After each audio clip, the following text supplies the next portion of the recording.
C'est l'un des projets phares dans le domaine des logements sociaux en Guinée après le lotissement des 166 hectares et la viabilisation des 280 parcelles du site d'Ansoumania Village dont dispose BDD. L'heure est à la nouvelle phase de construction des villas. Déjà 6 sont construites pour rassurer les acquéreurs. Ces villas, déjà par leur nom moins standing, c'est des villas un peu économiques et qui sont très fonctionnelles.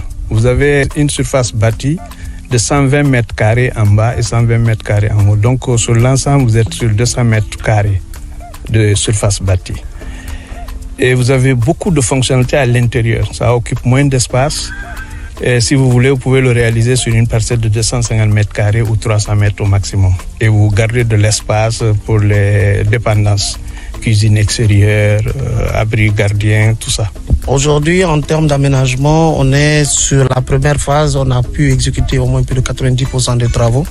Ça, c'est sur la première phase au niveau de l'exécution des travaux d'aménagement. Et vous n'êtes pas sans savoir au niveau des bâtiments de façon visuelle que les 3 premiers bâtiments qu'on avait lancés il y a 6 mois aujourd'hui ont un taux d'exécution de plus de 80% au niveau des finitions. Et là, maintenant, on est sur les dernières finitions pour pouvoir, au niveau de la plomberie, des sanitaires et de l'électrification. Avec ce projet, ces initiateurs comptent mettre fin aux tracasseries liées à l'obtention d'un toit pour les Guinéens résidents et ceux de la diaspora.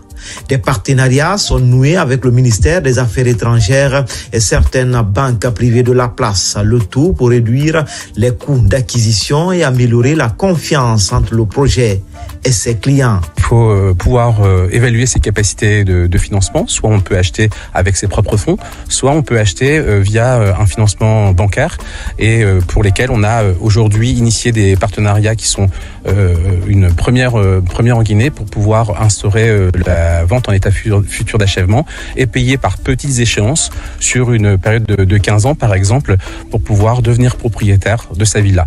Donc vous avez vu les magnifiques bâtiments que l'on est en train de faire. C'est ce pour quoi on travaille aujourd'hui, c'est proposer du clé en main. Le client ou l'acheteur réserve sa villa et il n'a plus qu'à attendre de recevoir les clés et entre deux, on va l'accompagner. Il va être accompagné par des experts qui soient banquiers, donc financiers, commerciaux et des experts techniques pour la construction. Aujourd'hui, en fait, c'est une question de confiance qui existe encore. Parce que la plupart des gens ont eu de très mauvaises expériences. Aujourd'hui, notre combat qu'on est en train de faire, c'est de pouvoir rassurer les gens que dans ce domaine dans lequel vous êtes, à ce titre foncier, a fait toutes ces études VRD, qui sont les voies et réseaux divers pour éviter tout ce qui est inondation, et qu'on est très écologique en plus de ça, parce qu'on a fait les études d'impact environnemental et social jusqu'à l'obtention du certificat de conformité. Donc, on cherche à rassurer aujourd'hui à la clientèle guinéenne de la diaspora qu'aujourd'hui, qu'il y a un projet immobilier qui est à l'image des autres projets dans les grands pays, que nous, on essaie d'essayer de reproduire parce que la roue ne se réinvente pas. Donc, on souhaite qu'il y ait beaucoup plus de confiance, qu'il puisse se lancer parce que ce projet est un projet garanti et d'avenir.